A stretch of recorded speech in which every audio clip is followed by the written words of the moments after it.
Então, para a gente lembrar um pouco daquilo que nós falamos, a filosofia da Idade Média ou medieval é dividida em 4 períodos: dos padres apostólicos, dos padres apologistas, da patrística, que nós já estudamos agora com Santo Agostinho, e a escolástica. E é a que nós vamos entrar aqui agora. Então, a escolástica é conhecida como uma filosofia de base aristotélica. Por que aristotélica?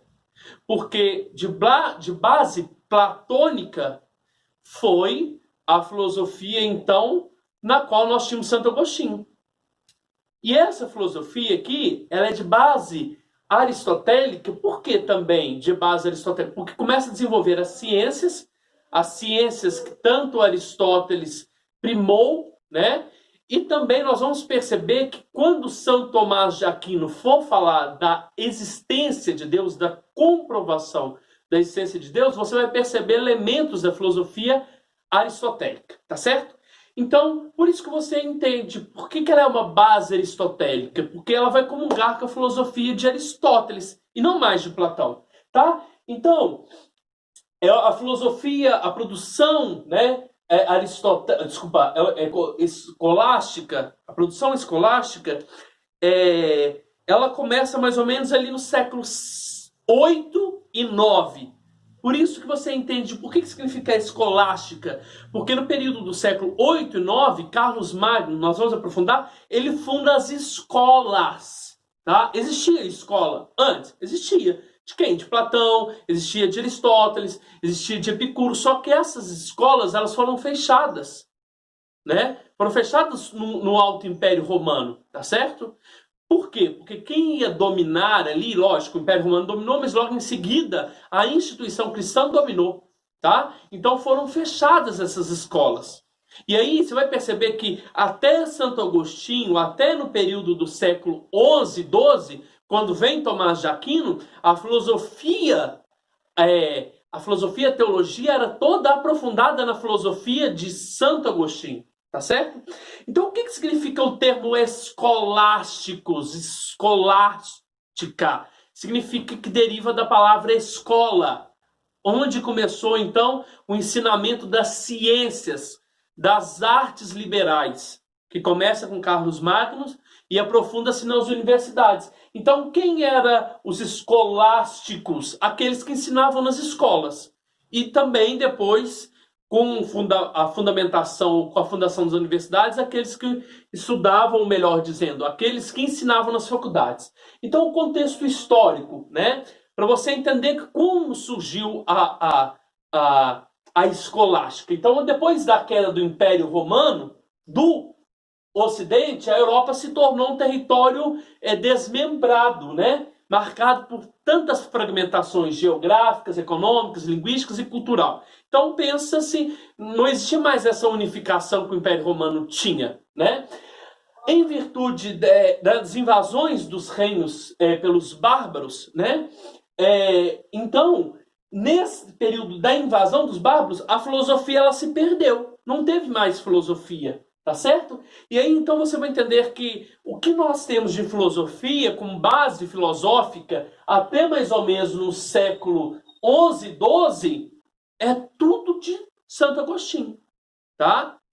É tudo de Santo Agostinho. Por que 11, 12? Porque 11, 12 é o período onde São Tomás de Aquino. Então a filosofia, a fé cristã vai ser depois baseada em Tomás de Aquino e não mais em Santo Agostinho, tá certo? Então, logicamente, com essa fragmentação, né, dos reinos, né, dos povos europeus, a mudança vai se dar a partir de 800. Olha lá para você ver. Com a formação do Sacro Império Romano Germânico, tá? E aí Carlos Magno, ele vai se tornar o imperador, tá?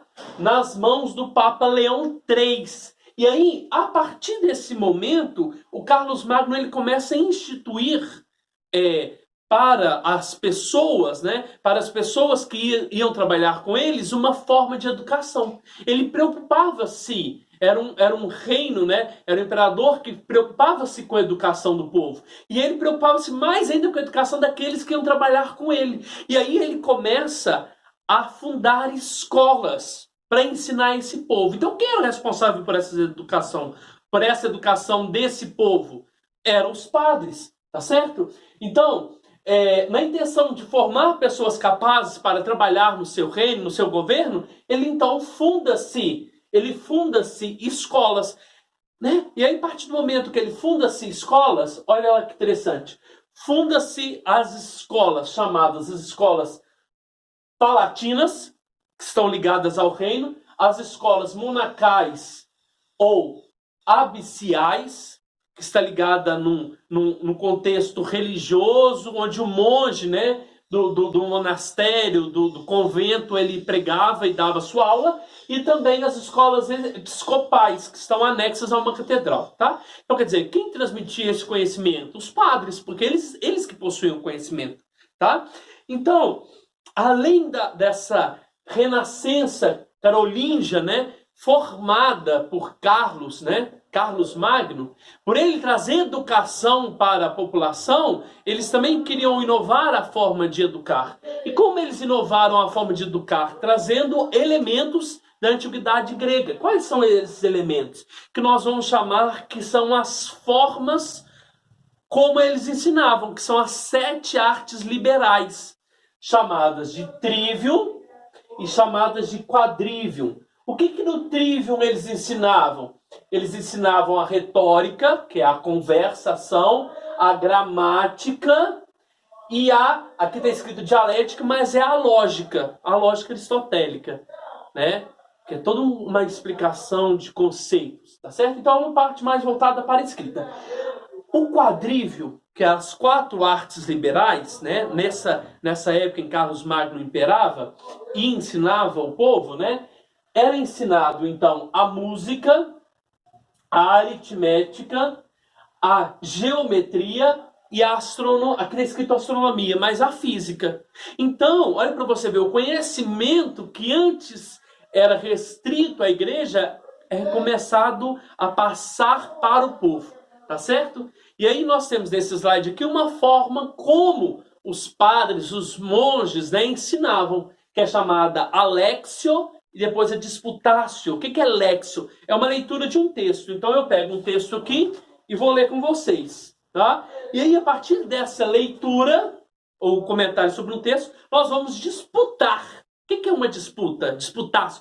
Uma competição, não para ver quem vai ganhar, tá? Mas para que a minha ideia, a sua ideia, a ideia do outro, seja arguída, ouvida e depois colocada em uma decisão. Tá certo? Olha lá, levantamento de argumentos favoráveis e contrários a uma posição, tá? E ali, então, produzir mais conhecimento. Não é que a gente queria escrever um livro sobre o meu argumento A, o seu argumento B. Não, eles confrontavam o meu argumento A e o argumento seu, que é o argumento B, para edificar mais essa busca do conhecimento.